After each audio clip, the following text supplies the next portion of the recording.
Welcome to Black History, Black Futures, podcast 2024 season.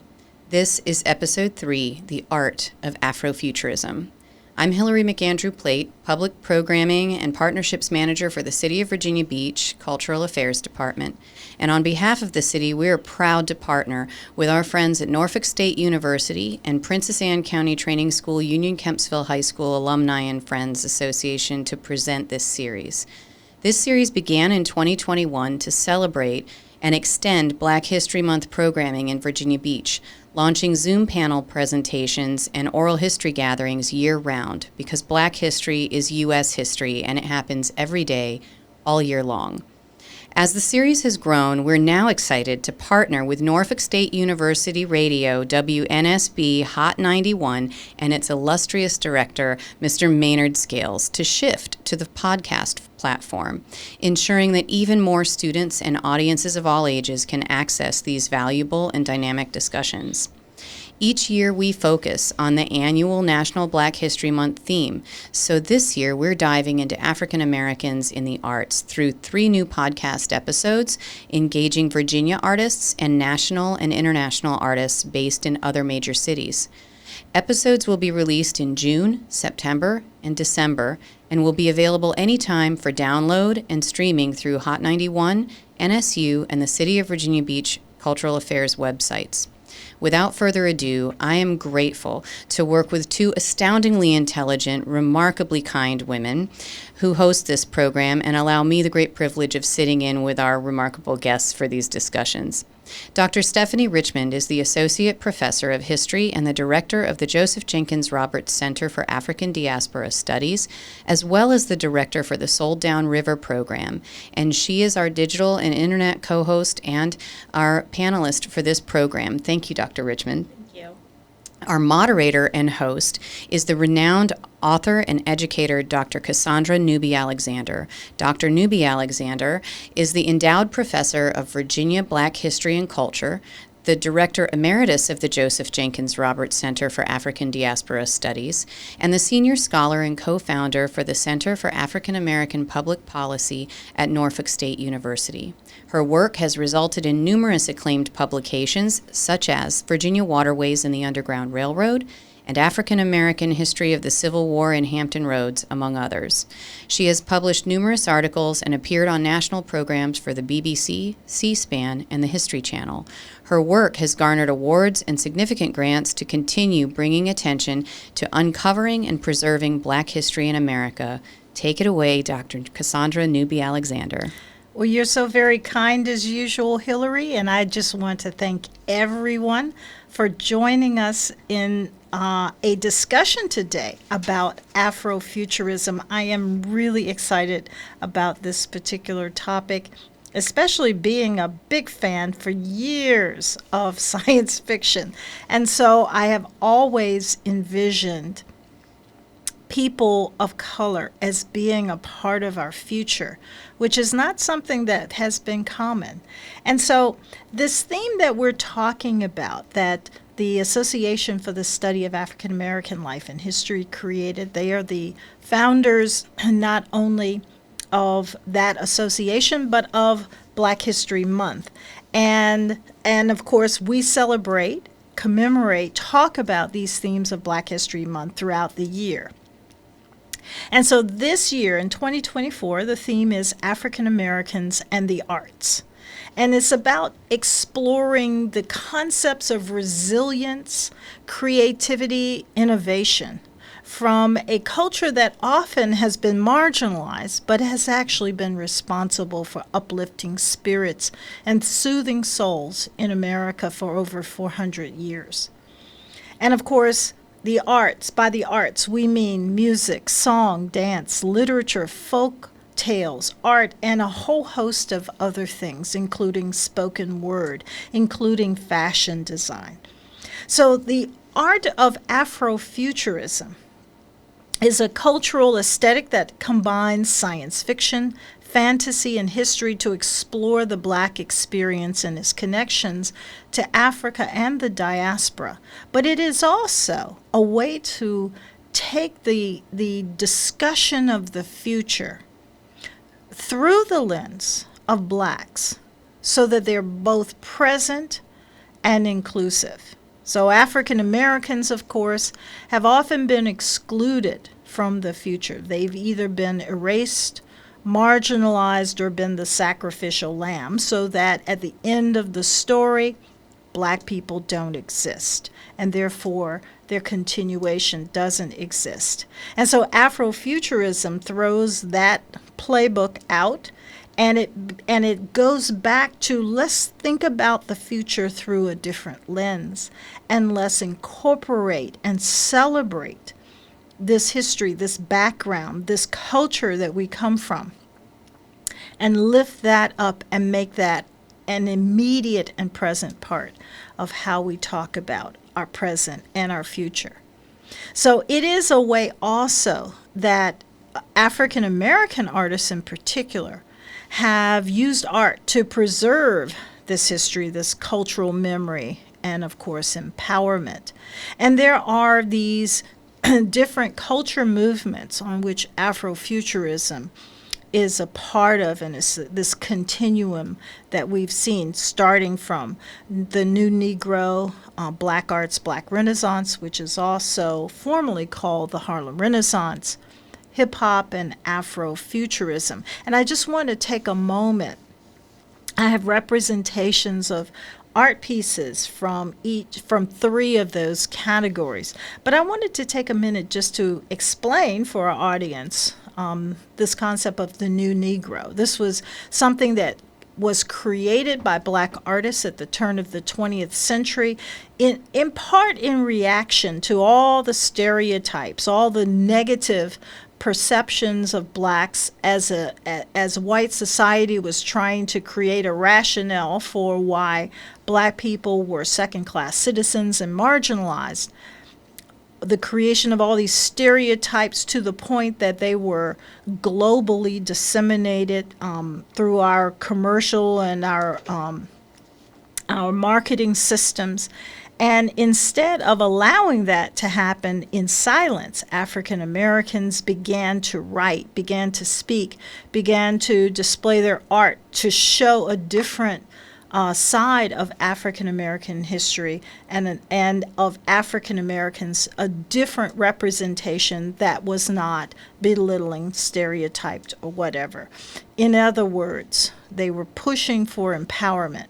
And we would see that continue with the Black Arts, Black Renaissance movement that actually went beyond the 1920s into the 1930s and 40s. We would see this birth, this explosion of artistic, musical, theatrical demonstrations, literary.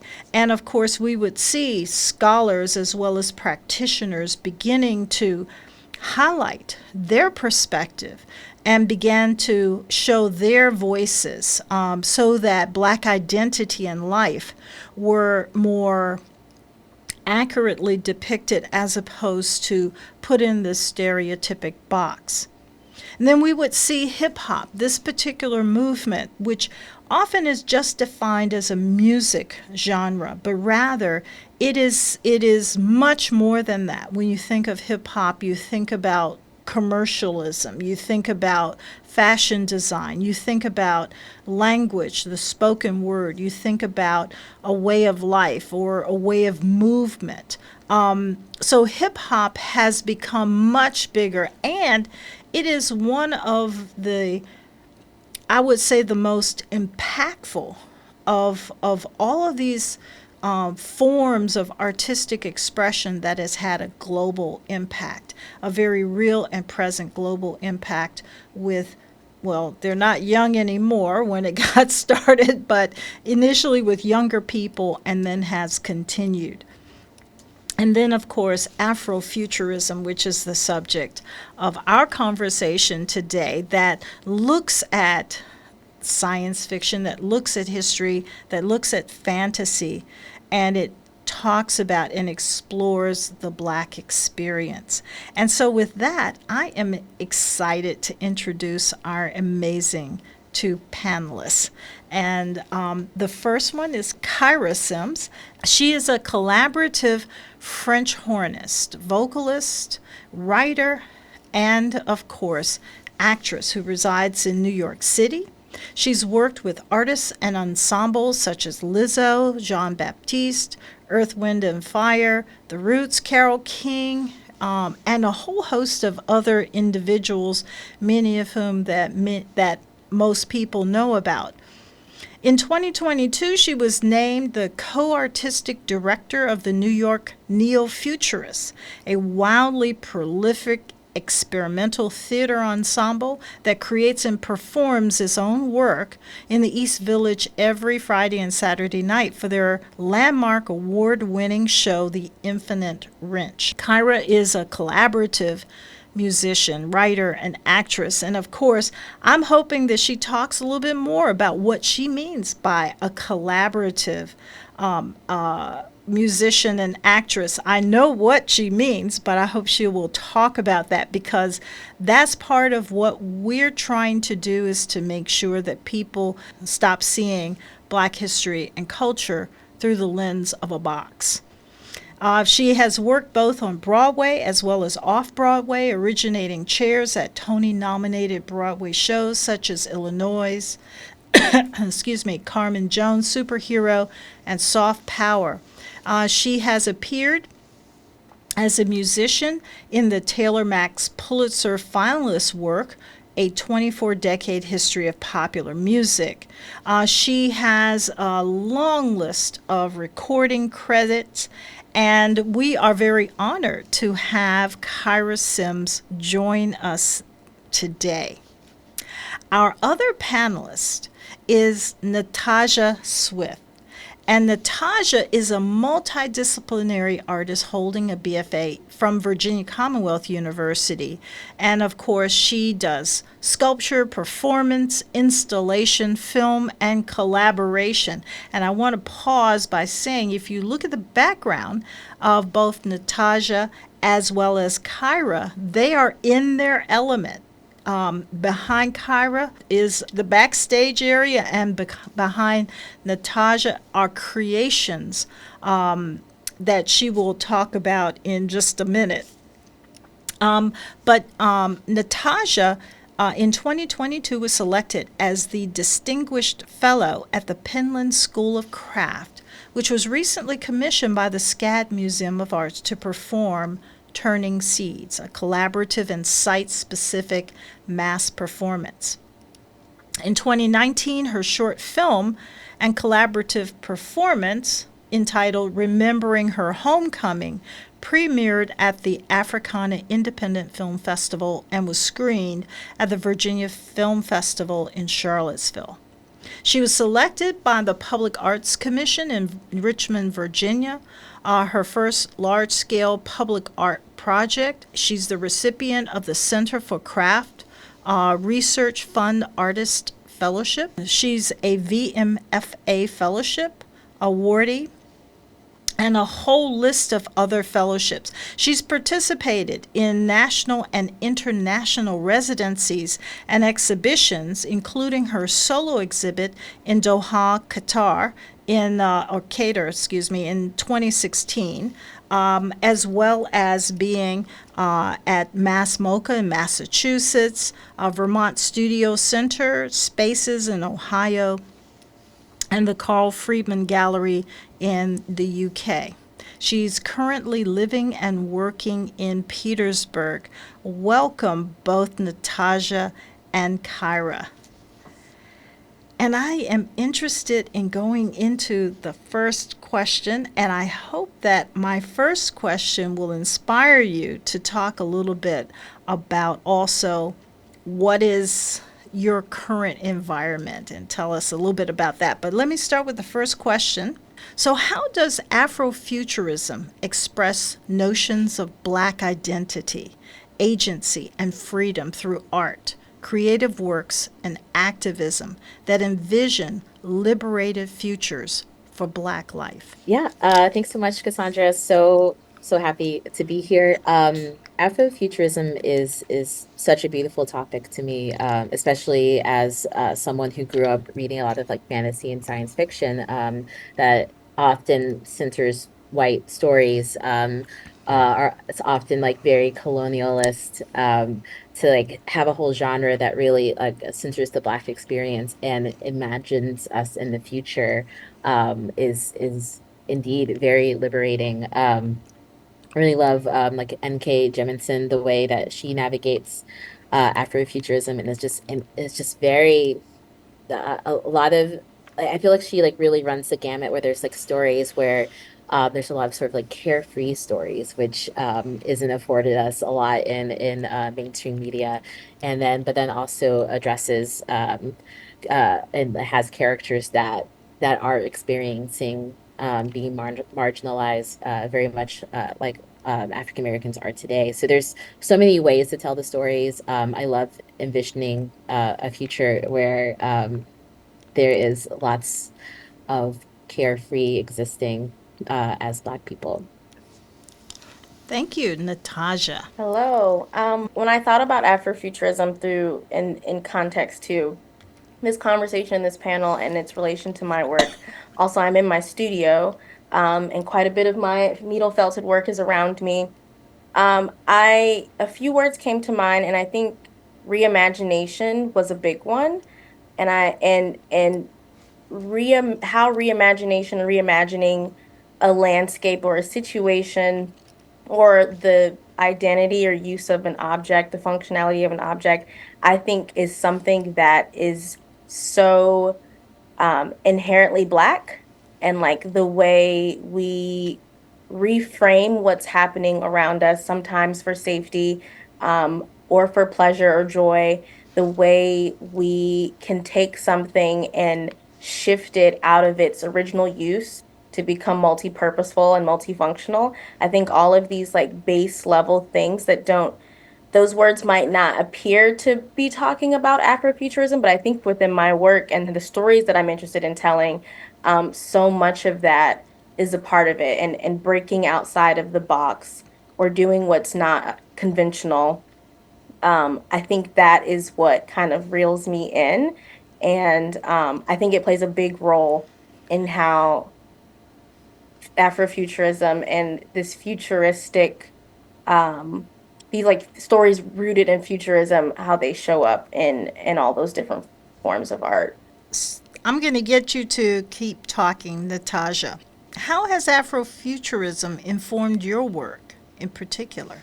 Just a few months ago, I rewatched Space is the Place by Sun Ra, and it's because I'm working on a new body of work, but I was really interested. I think what made me return to that film was his garment and the way he dresses, and thinking about fashion and garment, and also like identity as a way as tools or as a vehicle to or for the future.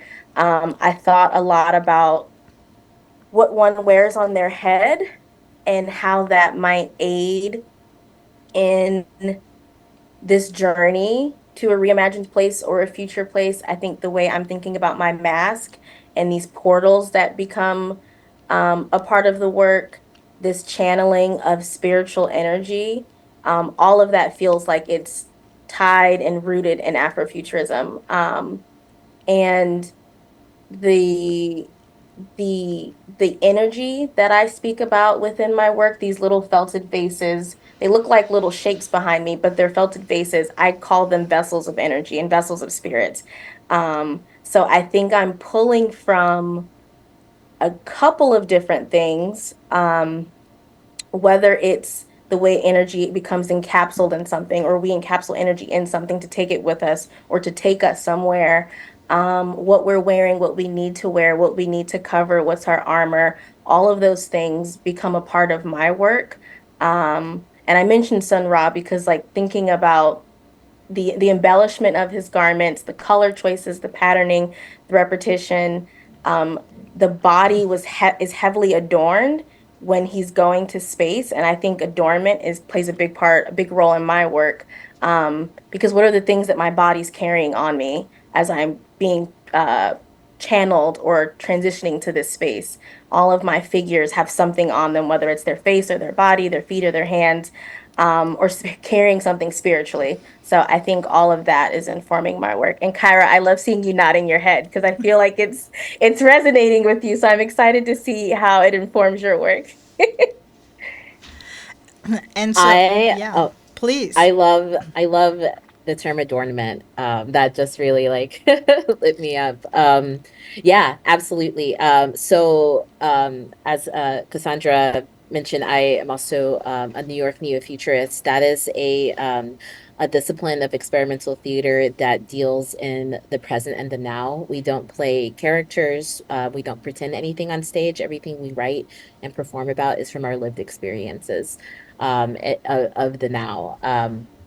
And so within that context of neo-futurism, I've written one or two pieces that I consider Afrofuturist. The first one was like a very simple, based on the sort of as ourselves, me and another Black performer, just like speaking about the future and how we envisioned it. I did another going back to Sun Ra, another piece that was an audio soundscape that used Sun Ra and also the voices of several Black women in my life, also imagining the future. I also had some audio from uh, when the Little Mermaid trailers first came around, and there were people were videoing their Black daughters being so excited that there was a Black Little Mermaid. I have some of that audio in there of just very um a bit looking, yeah, just like looking towards the future and like how we picture it. And with and also as neo-futurists, adornment is something that we often play with, especially on the more queer side of neo-futurism, of like how we adorn ourselves to be seen as ourselves, and what do we wear that makes us like legible as ourselves. I was very excited when you brought that up. Well, you both, as you talked about adornment, I always think about the funeral practices from different countries in Africa and that have continued in African American society.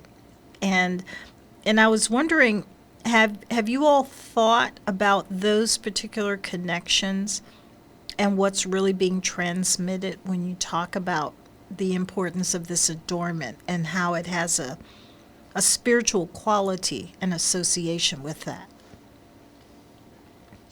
Yeah, it's definitely something I think about, and I don't know if I can think about Afrofuturism without thinking about spirituality. Like, so it feels so overlapped, and so connected.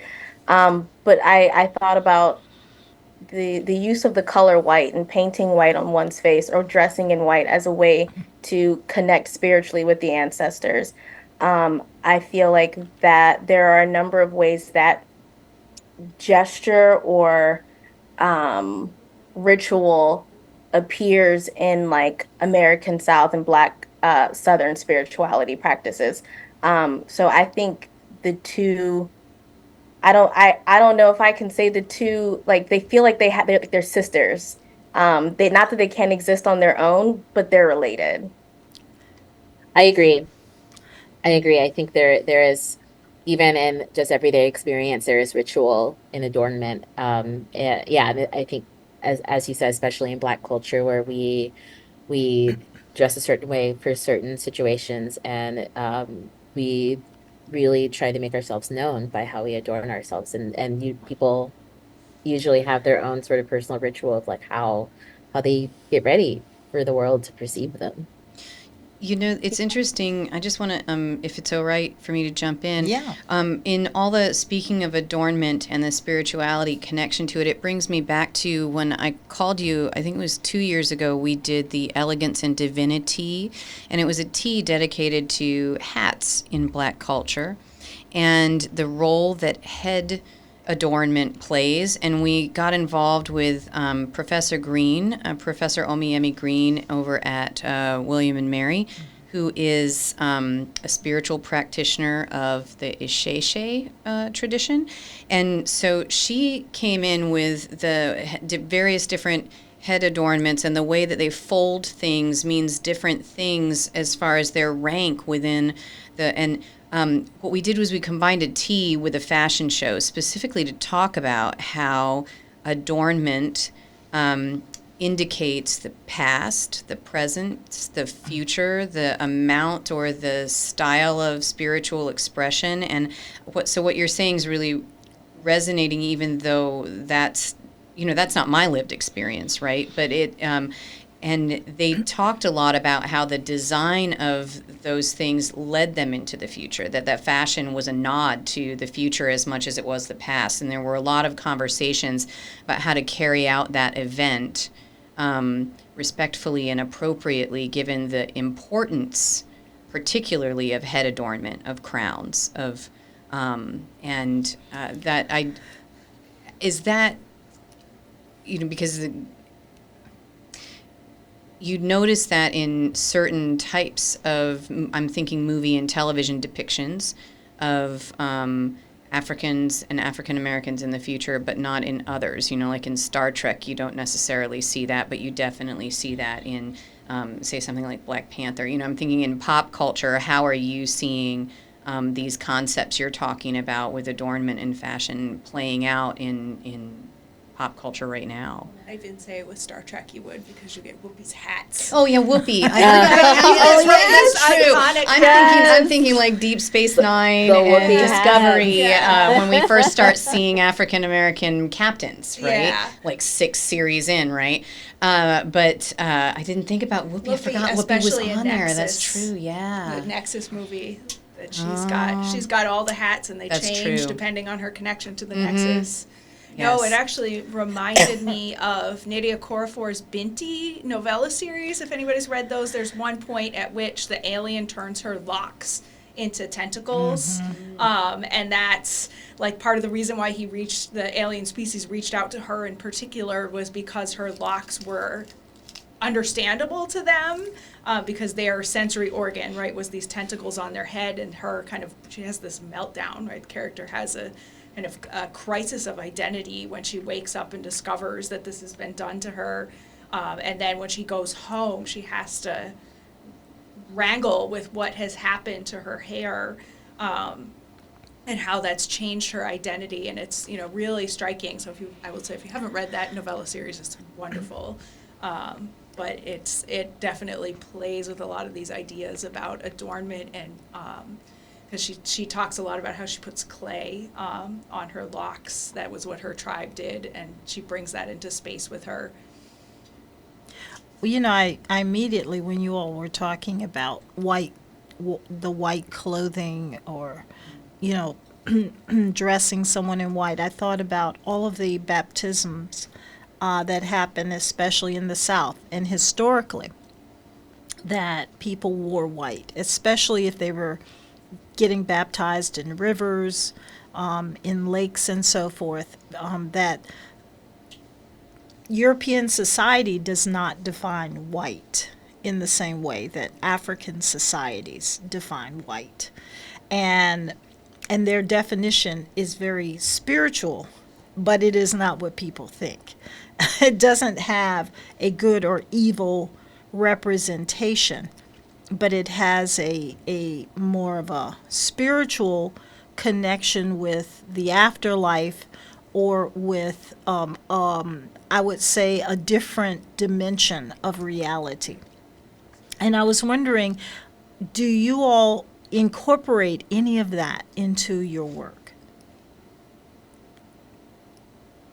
Yeah, absolutely. Whenever I am working performatively, or when I'm working performatively, a mask is involved, and that kind of became the start of my performance work. I made a mask, and I didn't know what I was going to do with it, or what performance it was going to be in, but I knew it was going to be performed, and I knew a Black woman would wear it. And over the years, that has been the kind of reoccurring um, happening. These masks are worn predominantly by Black women. Oftentimes, they've been worn by Black men, but there's a channeling that's happening where the conversation is you are no longer yourself or yourself alone. You're channeling the presence or spirit of another. And ancestry becomes a big part of my work because of that. I'm really interested in the using my performances to um, engage with the Black history of the land that I get to do the performance on, whether that's in Cleveland or Richmond or Savannah. There's always some part of the history um, within our Black presence in the American South from enslavement to the present um, that is being engaged with, that's being highlighted, that's being talked about in one way or another, but thinking about these people that we're reaching spiritually as people, and how are we connecting with them, and how are we bringing them back and honoring them and uplifting them, and not thinking about the circumstance of which they might have arrived to this country, but all that they came with and all that they left for us. That becomes a big part of my performance work, and I think it finds itself in my sculptural work outside of performance, in the way I'm talking about these little faces that reappear, that become these vessels of spiritual energy, in the same way that they're supporting the felted subject that's in the sculpture with it. But all of those things are like major conversations in my work. You know, you brought up a point that is actually relevant. Many of us who teach American and African American history always have students who will say, why is it that we're starting talking about slavery? Didn't these people have an existence prior to? Is it confined? So years ago, historians began to talk about that culture, because some people may have been born into slavery, but they were not confined to the condition of their birth. They were human beings first and foremost. And so young people are pushing that envelope. They reject this idea of defining people based on whatever status someone else made them have at any particular time. Well, isn't that also sort of like a superpower of Afrofuturism? Because in thinking about the African identity or the Black identity in the future, you're able to free yourself of looking at the circumstance predominantly and looking at the person. I thought that really struck me, Nastasia, when you were saying that we're looking at the people, not the circumstances under which they were there. It's something that we do a lot in the theater, and something that we certainly are trying to do more when we're looking at programming music and other types of performative art as a curator. But I think that's one of the things that strikes me in listening that Afrofuturism does particularly well, because it's looking forward and not into the past. So you have that little bit of extra freedom from the circumstance, and the focus is on the human being, the character, the story. Yeah, I feel like I feel two different ways about it, because I definitely love a narrative that doesn't, just put us on the slave train and Mm-hmm. that's it.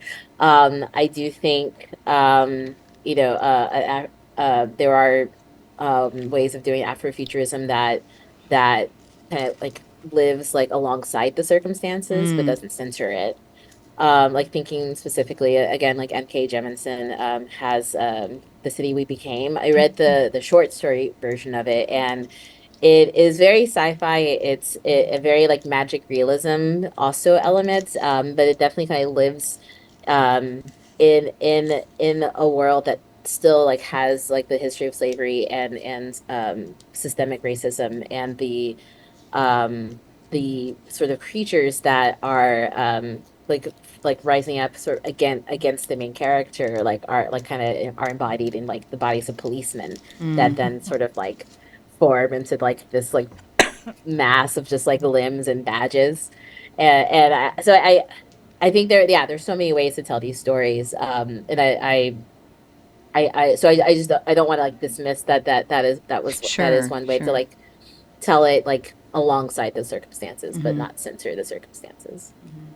I think that's a great point, Kyra, because when I think about the need to reimagine, or the need and desire to think about the future, so much of it is because of the circumstance, Hmm. um, and not feeling a place in the current and needing to find ways, create ways, imagine ways to transport to this other place, um, creatively, physically, emotionally, mentally. I think so much of that is because what's happening alongside the reimagining. So I think you bring up a great point. So Yeah, the yeah, not to circum say that, yeah, we can't imagine these beautiful yeah. futures where like what's slavery? I don't know. No, no, but it makes sense But that you yeah, would yeah. use the circumstance as inspiration for the why we need this other thing too. You know, that, Hmm. yeah. Absolutely.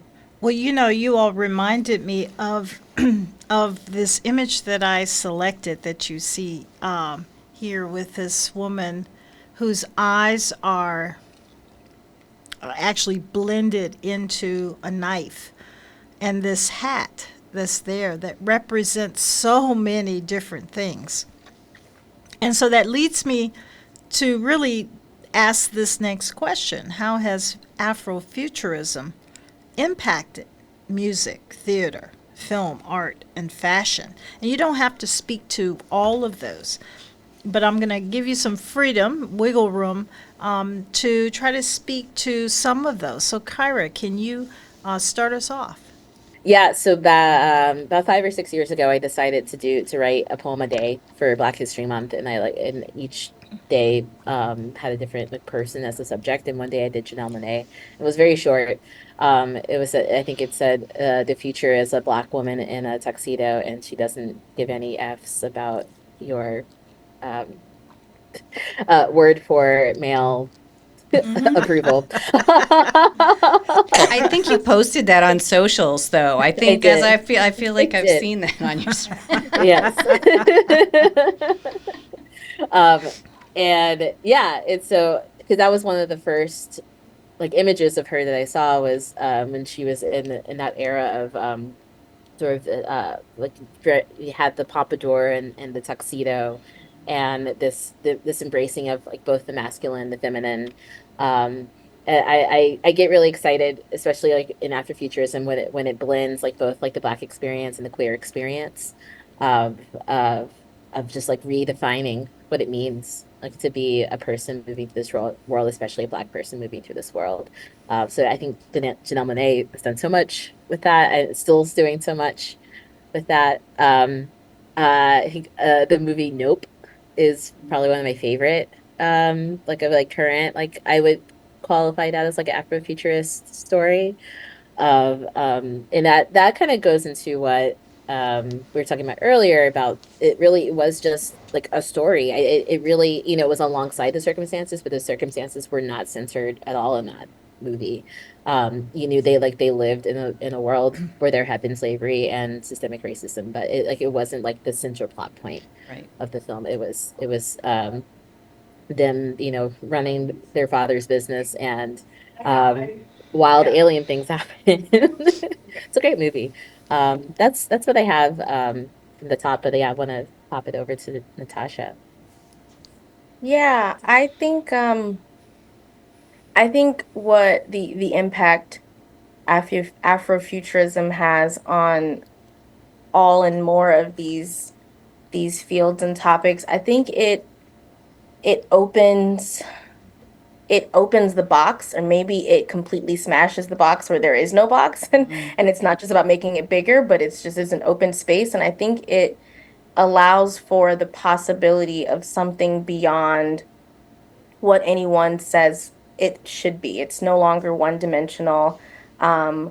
It allows I know everyone has a feeling about him, but it allows for Kanye to make an album like 808 and Heartbreak. Like, what does it mean? You talked so much, Cassandra, about hip hop. I think whether we think about it or not, Afrofuturism plays such a role in one's ability to break outside of the confines of what a rapper can be and what hip hop Mhm. can be. And it's not about, it doesn't just have to be about one's past, one's upbringing. What are you wearing? It's not just about the jerseys and the do-rags and like all those things that we love about Black culture, and we know it plays a big role in hip hop. But like when artists start to find their way and get to do little different things while still staying true to what they feel is in their kind of realm or world of hip hop, I feel like they're reimagining what they can be and what they can do as artists. We talk so much about adornment, and I think that is so visually present in this image. Um, the adornment of her hat, and the hat is a spaceship, but then it also reminds me of a church hat and that neck guard.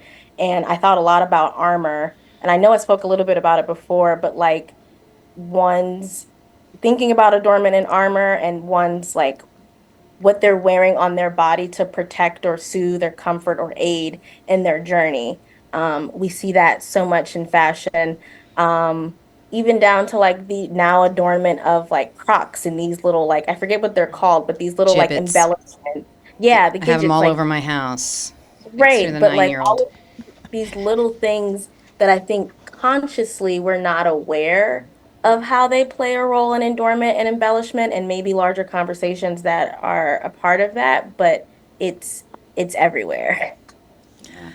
We, I'm sorry, go ahead. I was just going to say one of the most striking things to me about Afrofuturism is cluttering up the way that people are dressed in the world, because previously the future images were sterile. They were, people wore almost jumpsuits that were The monocolored. unitards. Yeah. Yes. And what Afrofuturism has done is really flip that complete. Actually, they've kicked that out of the door, and they have said, "What is wrong with claiming your culture and bringing that into the present and into the future, and not seeing the future as being a sterile, vacuous space, no pun intended, that doesn't include, but rather it has almost excluded people's pasts and their ancestors and their culture. And so I find that whole, flipping everything on his head as being tremendously important, not only to artists, but to expressionism and to how people are now really taking that and running with it. I had a question I wanted to ask them, and this might seem like a silly question, but I'm thinking maybe Nastasia said that Afrofuturism is breaking the box. It's saying that we don't have to imagine black art as what it should be. It's anything, right? So by that concept, because folks, we are in the new season of Bridgerton.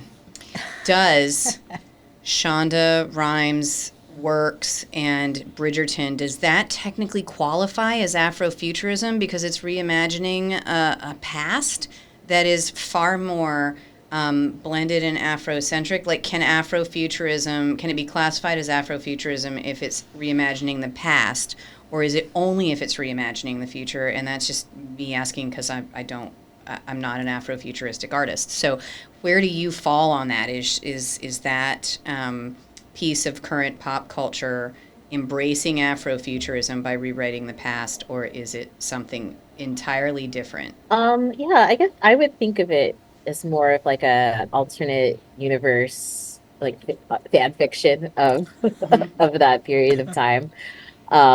But I think it's a very interesting question that you pose. Like, can like this feature go both backwards and forwards in these stories? I think it can. I think especially if they were to create a new show that like saw this through over several centuries, could be really interesting. But I think I personally haven't really thought of it as Afrofuturism, but yeah, like more like the AU fan fiction. Yeah, I hadn't originally classified that way, but when Nastasia said that, I was like, oh, it's breaking all the rules. Does that mean the space-time continuum is broken too?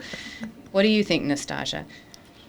So don't shame me, but I've never watched Bridgerton. However, I recently just saw a thread of I don't know what this character's name would be, but I saw a thread on Instagram of all of her hairstyles. Oh, that's Queen Queen Charlotte. Charlotte. She has gray hair. Yeah, and I saw that and I was like, ooh. Yeah, the I swan like one. this. Yeah. Because it's the big hair, the big kind of, I don't know, classical European s- George Washington styles that we know or learned about in those big white wigs. However, seeing the braids and the Bantu knots and like these hairstyles that are African, but then they build up to create this headdress that are also African. Like it felt like it was imagining, it was creating this new, I don't even know the word to call it. It was creating this new thing that checked all of these boxes, headdress, hair, which I mean, we see that with the way Black women style our hair now, across the diaspora. So I think that it someone said something to me about the time we're living currently has already happened. We're just like it's experiencing the process of that time, which I'm still trying to wrap my head around. And when he said it, I was like, there's so many questions I have. Quantum Um, physics, right? but if now is the past, then the past is just, I don't know, the past squared, then it I feel like you kind of find my way back to the point I was making. I feel like if the box is being broken in a way, like any of it, if is that's being reimagined and becomes it pushes outside of conventional norms, like it might not fit all the way in the box, but I feel like there's some overlap and there's a thread there. So yeah, kind of Kyra in the same space as you, but I could see it. Thank you for indulging me. Your comment just totally drove me there. How would I classify that? I don't know Yeah, anymore. I don't know. I almost see it as alternate history. I see Yeah. it kind of along the lines of, I don't know if anybody's read Justina Ireland's Dread Nation series, which is a zombie like series of books, but set in an alternate universe where the South did not lose the Civil War. Oh my. And so it's a very interesting. It's set in the West, like in the 1870s. So Oh, wow. black teenage girl in the West is protecting her younger sibling from zombies, and like, but it's very much this kind of these what if kind of alternate history, alternate reality, which are very fanciful in many of their aspects. Like I can definitely see Bridgerton being a fantasy. But I always see Afrofuturism as very much like sci-fi, Sci-fi. future, even if it's, near future. That it's much more technology informed, maybe. But isn't even that a box? Like, is that a restriction or a confinement? If even that's a category that can't be blurred? Don't have to answer it, just posing it out there. I don't have the answer for it either, but it came to mind. A lot of people have actually forgotten that our films actually did not depict history accurately, period. How many times have you seen white actors playing indigenous people? And taking over a story and reimagining it to being something that actually did not happen, or it didn't happen that particular way. And so I see Bridgerton as taking the present, because Afrofuturism is also about the present, and throwing it into the past in the way that science fiction has always done. They've sort of done that long back. So what would happen if we changed this piece and that piece? What would be the outcome? And by changing that, then let's see what would have happened in that society, moving forward. And so they've taken the present, thrown it back to the past, where people are very involved with each other. There are a lot of interracial exchanges going on. And by the way, there were a lot of them going on back then as well. But these are now public and in upper crust society. And so let's talk about that, looking at it through that different lens. And so I tend to kind of throw that, as you can tell, I kind of throw that into an Afrofuturism category simply because science fiction has never been confined to reality or to the space-time continuum. And now that we are getting into multiverses, and scientists talking about how which multiverse are we actually in? So it's like, okay, so we're now in the process of combining philosophy with physics, and we're really blowing people's minds. So is your reality really reality? That's really the question. So Afrofuturism to me kind of in some way poses that question, or forces a difference in perspective. And I don't know if either of you, in pursuing your work, if you kind of push those boundaries, and allow the audience's brains to be blown away because of these different images and these different ideas that you're throwing out. That's a good question. I'm thinking about, yeah, kind of what I've been navigating as a neo-futurist in my more recent work. So I'm also one of the co-artistic directors of the company, and navigating that as a Black woman, definitely has its challenges. And I've written some work like that just sort of deals with it, and it's very cathartic. um, Kind of looking at just sort of the expectation to sort of always have it together, even when I'm mad or frustrated, and having to do the work while 20 different eyes are on me, figuring it out as I go. Um, and so I wrote it, and so so I guess I'm bringing it up because I'm wondering if, within Afrofuturism, is that because we're talking about like the present is the past, but can the present also, can it be more amorphous? Because I think when I write these things, I'm writing as myself right now, um, and just kind of presenting it as like, hey, this is what I'm going through, and this is like just very like it's without any pretense of like without like that mask of that society expects of you. So I had this one play in the show last time I was performing where I would come out and just kind of, lose my marbles and like throw furniture around and like throw myself against the wall while one of my colleagues was very slowly walking from upstage right to downstage left.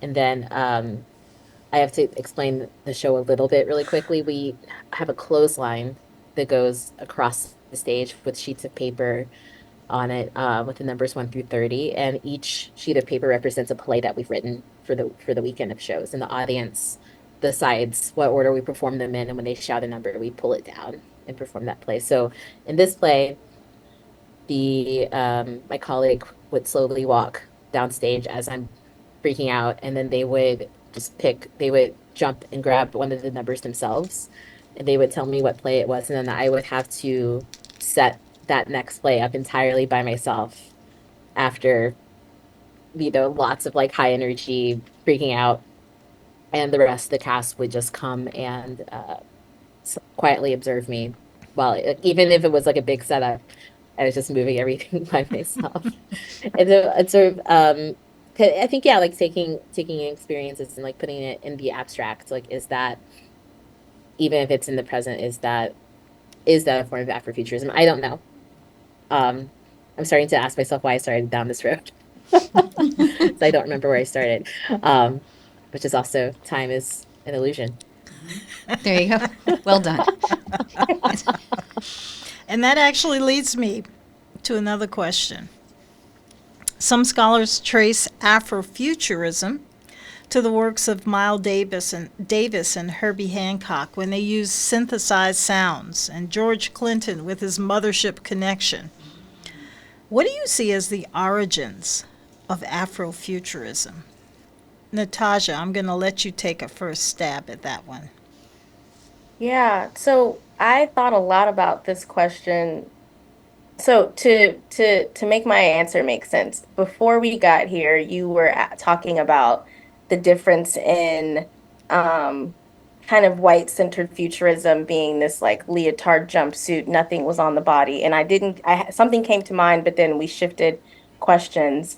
Um and I thought a lot about um again adornment and everything, but my first trip to the continent and going to Burkina Faso. That was the first time that I had went to Africa. I was in Ouagadougou, and you see images and you watch things, but I just remember being in admiration of the adornment of the body and what was on the head and what was on the back and what was around the waist and what was hanging, what was on the like there was just so much. And I think when you talked about that flip, um it's not for me, it's not just about bringing the culture, it's also like our understanding of how this becomes a vehicle and we're going on a journey, and what do I want to bring with me on this journey, and finding different ways to utilize my head if it can carry something around my neck, something around my shoulders, my waist, my back. And I feel like in thinking of all of that, the continent of Africa feels like the root of Afrofuturism, like because we're pulling from those things culturally, and we found ways to kind of detail it, to call it something, whether it's a synthesizer or whatever, but that's where it started. Um, yeah, so that I can't pin it on a person because it feels like it's a culture. I really like that response. Yeah. Um, I think you're absolutely right. I think a lot of the elements that we see in Afrofuturism stem directly from Africa. I think if you look at more of like diaspora origins, I was kind of going through like who I think like really sort of broke molds, and that led me to the question of like, is it kind of always an art maker that inspires those things? Like I was thinking about like Madam C.J. Walker, for example, like kind of creating this whole like new reality of like what a Black woman could be, like like incredibly wealthy, started her own business, like really like brought forward lots of like new like products and technologies for like Black women hair. Is that like was that a sort of like art imitates life moment where that could have inspired stories down the road? I think like Nastasia said, it's really kind of like a cultural origin of just how we have existed for so many years. I love that you ask them, though, in the context of music. When you think about music, what musicians or what pieces do you instinctively associate with Afrofuturism? Because I mean, I don't know that I would have associated Miles Davis with Afrofuturism, but George Clinton, I could totally see. I think it's just what you personally see as a sound of a futuristic sound. But what do you think when the two of you sort of close your eyes and hear a sound? What is the sound of Afrofuturism? Definitely Sun Ra is always the first that comes to mind for me. I think he really embodied it in a lot of different ways. Um, yeah, and Janelle Monáe, who we also talked about earlier, especially in her older work. I don't know as much now, the things she's writing now, but I think like oh, I can't remember the name of the album.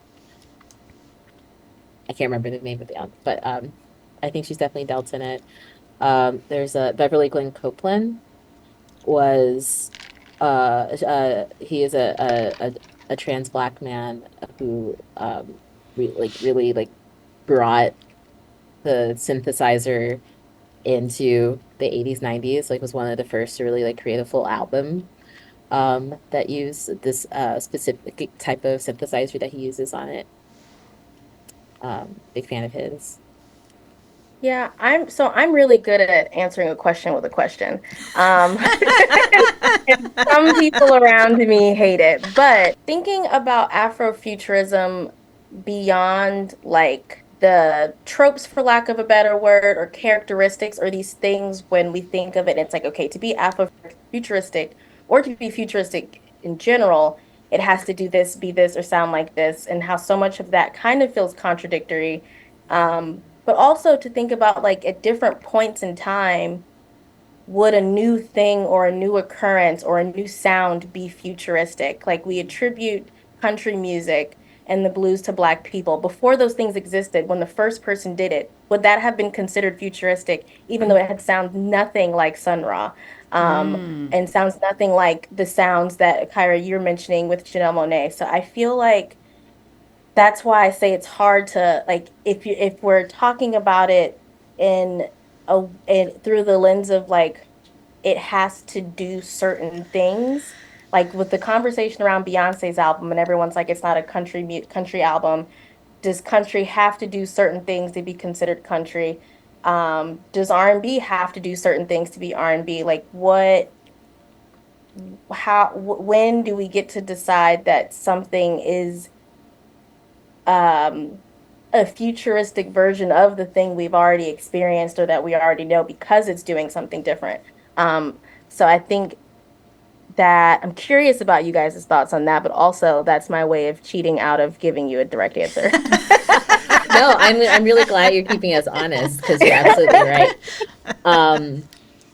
But also very clever. That's cool. She's going space-time continuum. If you asked There me you 10 go. years ago, would it still be futuristic? Yeah. That's, I don't even know what dimension I'm in right now. exactly. Yeah, but I think you stumbled upon the answer though in your question is that is it, is it like music we haven't heard before, or is it using like elements that we associate with the future, or do we do ourselves a disservice to not give Black music the space in like the out of the box space that you described earlier, to be what it wants to be, to imagine any sounds that it wants to imagine, or does it, yeah, or does it need to be like Sun Ra or synthesizers? Well, when you look at the music or the history of music in America, you will see the addition of new instruments and or the addition of new sounds or different techniques. And that was always futuristic in so many ways. And usually, I would say that the key thing that happens is there's often a rejection by the majority of people because human beings love to do the same thing at the same time in the same way. And when you introduce something new, they immediately reject it. It's different, and we're uncomfortable.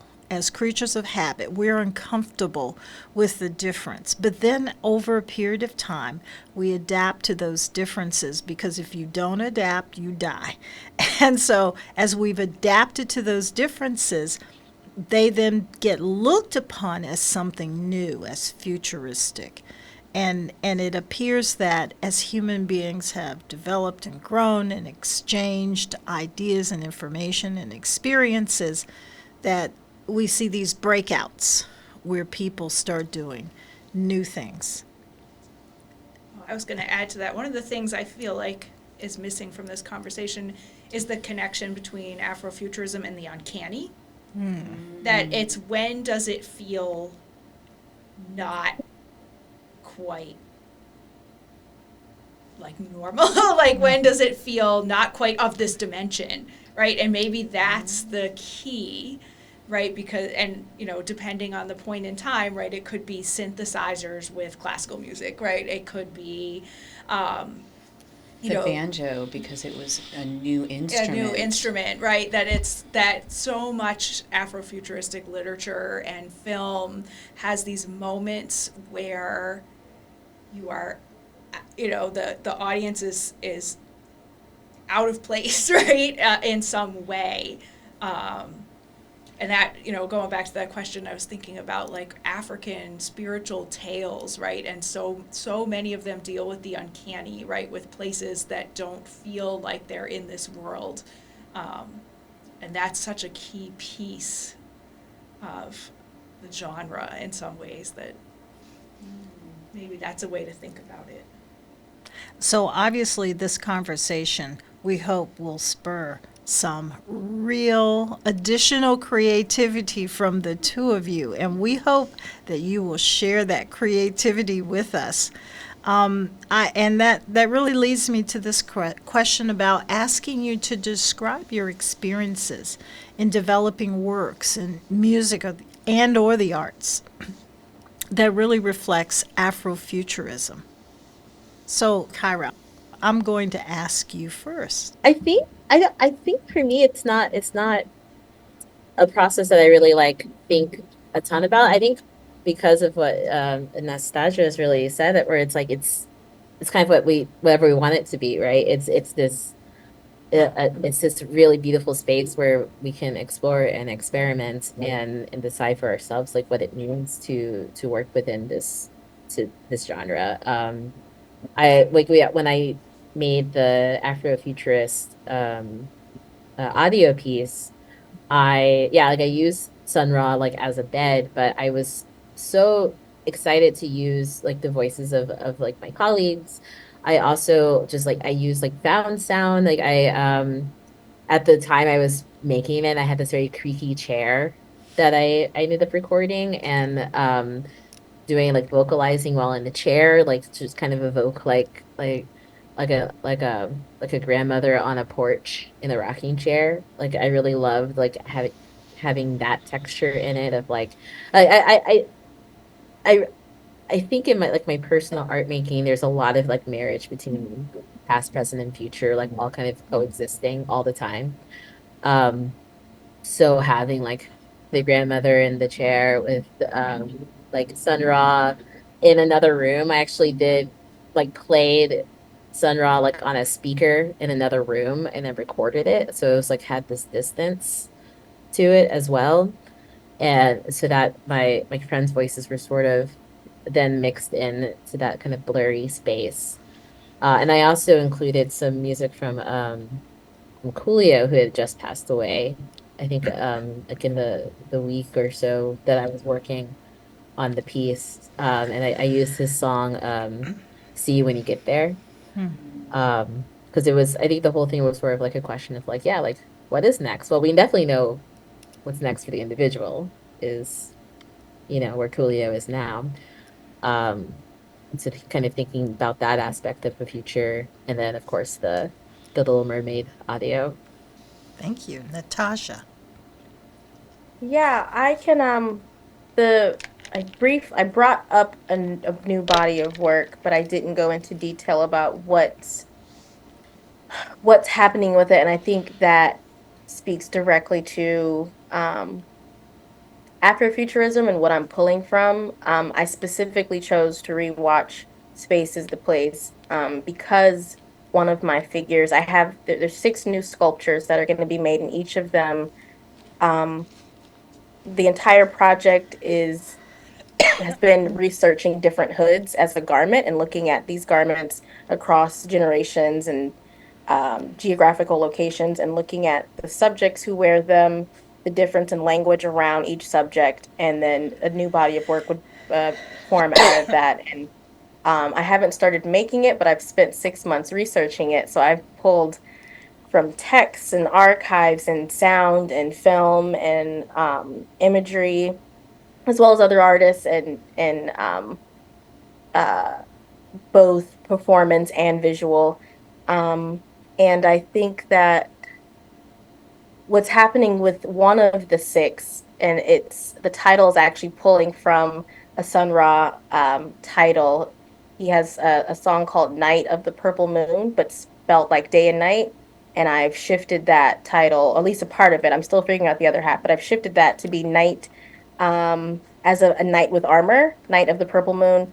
And this six character, each sculpture has a theme. There's girlhood, matriarch, um, the Black church, reclamation, respectability politics, and black masculinity. And black masculinity is the one where I've definitely been interested in futurism and looking at the garments of Sun Ra and thinking about this heavy embellishment. Sorry if you can see my dog. This heavy embellishment, and what's on his shoulders and what's on his head, and finding the overlap between what he's taking on this journey of a safer space, um, a more inclusive space, a space without um, perceived violence or stereotype, um, and what are on his feet. And the color of that sculpture is going to be black, but it's also going to be, there's some shine that happens. I'm really interested in like that detail of silver or chrome or glisten, in relation to the stars, in this other universe that this male figure is going to be, this purple moon that he's going to be venturing and taking a journey to. So what happens in my work is I'm thinking about all of these things, whether it's coming from a text, an image, an audio, a video, and like finding where it lands in color or texture or pattern, or material. I'm going to be using like roof shingles, stitched into tulle, embellished with silver beads, and thinking about like the usage of a roof shingle plays many roles. It's speaking about Black labor. Um, it's speaking to the men in my life and who have been in my life that work with their hands, but also thinking about where's the starting point of this journey and thinking of him lifting off from this roof. So like it finds its way into every facet of my work. That is so interesting.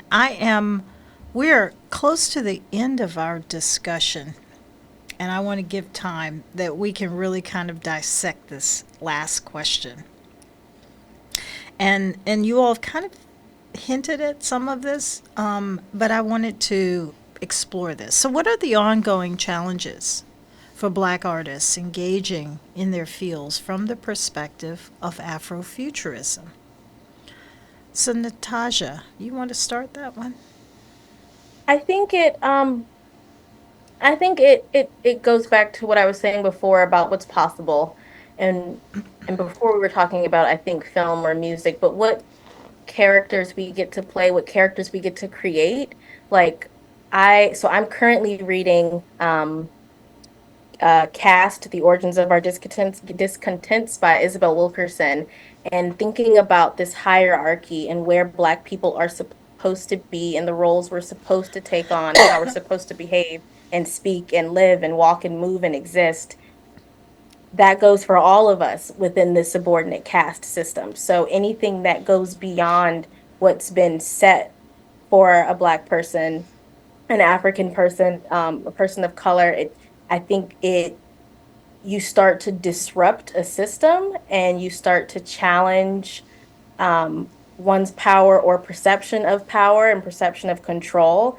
And just like people don't like anything new, they don't like when they're like when roles get shifted. I was listening to the book earlier, and she said that equality means a demotion, for someone of the dominant caste. And in our country, that being, white people. So if sorry, she's growling, for a Black artist to choose to create a character that's not subordinate, to create a character that's, has power and has joy and is doing something, to be a person who has power and has joy and wants to shift outside of a box, that disruption comes with conflict. And I think what's been important for me is to have community and find community, build it, and create opportunities amongst ourselves that aren't so rooted in in this hierarchical system. that tells us where we should be, and like creating opportunities that don't exist. So instead of waiting for that thing to happen for me, how do I create it, and how do I create it with the people around me? I'm new to Petersburg roughly for the past 2 years, but just this past Sunday, I co-organized this collective conversation of artists in the area, just so we can get together and talk to each other. What do you need? What do you need help with? What don't you understand? What would you like to see in this area? We could wait for the city of Petersburg to do all these beautiful things, but like the beauty of being an artist in any genre is our ability to problem solve and create solutions for problems. So I think this collective power and this communal power is something that I definitely tried to encourage and tap into as a way to kind of like um not avoid, because it almost doesn't feel like you can avoid it, but to combat or to have something alongside this structure that might create challenges for thinking of perspectives of Afrofuturism.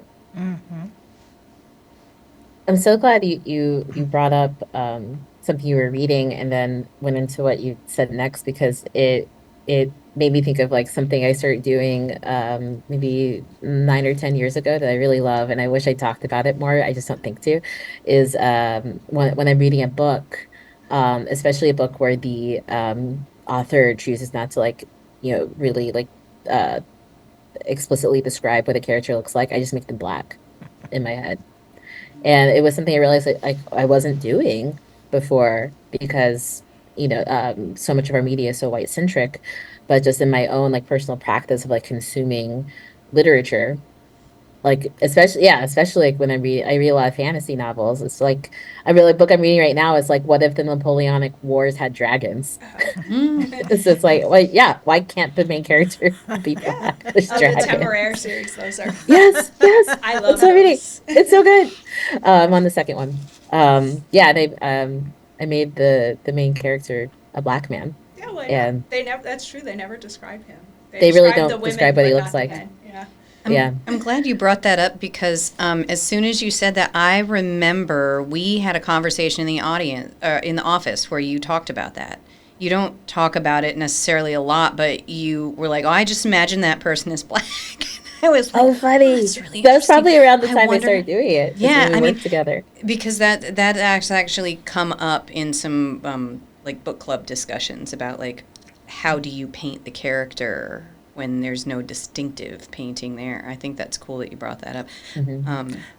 Before you get off that, I'm reminded of these recent nonsensical outrages that happened with the Little Mermaid and with the stormtroopers in the most recent Yeah. Star Wars. Stormtroopers are not black. Well, how would we know they're? They're fictional characters. Yeah. What are you talking about? And they always wore helmets. You don't know what they look like, but it speaks to their imagination and to their definition of who has a right to be in the room and who doesn't. And of course, with the Little Mermaid, oh my God, this is a fictional character. How do you know? There is no such thing as a mermaid. So you can't say there are no black mermaids. There are no mermaids. But they went directly to where you expect them to go culturally. And that is to this idea that blacks don't exist in certain worlds. Well, and it speaks to that in our society, deficit thinking is rampant. What Nastasia was saying about when you have any society that is hierarchical based, there is a tendency for whatever group is in power, and in America, or whatever group is in the majority. In America, historically, that has been white people, and there is an epidemic of deficit thinking. More for you does not actually mean less for me. And I think some of the things that are brilliant in the arts is that in visual art, and particularly in theater and music, more music of one style does not equate less music of another style. More actors on stage does not actually equal less playtime for you if it's an ensemble experience. So in the arts, you're conditioned somewhat, because certainly deficit thinking still exists in the arts, but you're conditioned early on in your training to start losing that way of thinking. And I think that's why conversations, like I was mentioning to them, Kyra, that I still have an elephant you crocheted for Holly before she was born. Conversations and artworks and things that we discussed in our process of how do we educate kids with the arts, those kinds of things stuck with me. And the way that I think it was a lunchtime conversation in passing. It struck me, and I know one time we were talking about Shakespeare, because just like with The Little Mermaid, you've got folk tales, you've got a theater that was written centuries ago, and we're performing it today. Why only let Othello be black? Why not a black Mercutio? Is one of the things I loved about Baz Luhrmann's Romeo and Juliet. Why not? Why not? Because it didn't mean less of a role for any of the other actors. They still, so that just really struck me about what you were saying, is that it's combating deficit thinking in the way that Nastasia's doing it, where she's not saying, I'm going to force my town to change. I'm going to just make the change happen alongside of it, and people are going to organically see that more for us does not mean less for you. It's all just happening at once. I think that's very futuristic thinking. Yeah, absolutely. And I remember when I first started doing this like head canon when I read books, is really kind of was like a moment of pause for me, because it was so interesting to me that, like, even though like I grew up with like my mom is a doctor, my dad is like a certified financial planner, like I saw, like I grew like all but one of my teachers in elementary school was a black woman. Like I like grew up like knowing, like kind of like always knowing I could be what anything I wanted to be, that like black people could be whatever they wanted, but like still like the systemic like hierarchy of like a white centered narrative like still is like lived in my head rent free. And and like kind of like had to take like actionable steps to imagine the media I consume as more black centric. Reclaiming that space Yeah. and reclaiming how your head is seeing the rest of the world. I think that's really beautiful. Well, I'm surprised that neither of you talked about just this definition. How do we actually define Afrofuturism? And is it going to stay the same definition? Or is it going to grow and morph into something more than we can imagine for right now? And so your challenge is, how do you keep up with this evolution of ideas? I think we didn't talk about it because I think we kind of came to the collective agreement that it's like really whatever we want it to be, right? It's in like this really free space that, if we are, creating work that centers Black people and is like of our truth and like what we want to see in the world. So I think, yeah, that maybe that's why we didn't speak to it specifically as that, but as more of like the broader scope of just like existing as Black artists.